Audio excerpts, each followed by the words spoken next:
শহরের অভিজাত এলাকা গুলশান ভ্যালি। আজ এই এলাকার সবচেয়ে ক্ষমতাধর মানুষ, প্রভাবশালী রাজনৈতিক নেতা আকমল খন্দকারের একমাত্র মেয়ে অবন্তীর বিয়ে।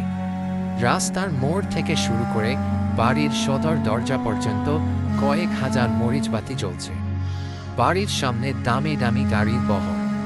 শহরের নামকরা মন্ত্রী এমপিরা আজ এখানে আমন্ত্রিত। কিন্তু দোতলার বিশাল বারান্দায় কনের সাজে পাথরের মতো বসে আছে অবন্তী। পরনে দামি লাল বেনারসি, গলায় হীরের নেকলেস। সাজগোজে কোনো কমতি নেই, শুধু চোখের নিচে কালিটা মেকআপ দিয়ে ঢাকা যাচ্ছে না। দুশ্মান এবার যাচ্ছে না। অবন্তী বারবার তার কাপা হাতের দিকে তাকাচ্ছে। সেখানে মেহেদির কারুকাজ করা, কিন্তু কেন যেন তার মনে হচ্ছে মেহেদি থেকে কাঁচা রক্তের গন্ধ আছে। গল্পের নাম আত্মার প্রেম। বাড়ির পুরনো বেসমেন্ট, যেখানে একসময় আকমল খন্দকারের অবৈধ অস্ত্রের মজুদ আর কালো টাকা রাখা হতো, আজ সেখানে কেবল মৃত্যু শীতল নীরবতা।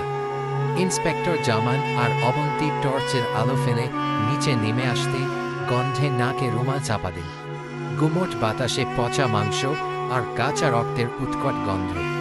টর্চের আলো পড়েই অবন্তীর মুখ দিয়ে একটা আর্তনাদ বেরিয়ে এল।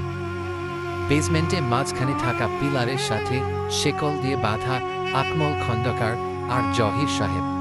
তাদের পরনের দামি পোশাক এখন ছিন্ন ভিন্ন, কিন্তু অবাক করা বিষয় হল তাদের সামনে টেবিলের ওপর সাজানো রয়েছে অমির প্রিয় রক্তশিমুল ফুল, আর সেই ফুলের স্তূপের ওপর রাখা একটা পুরনো ফাইল।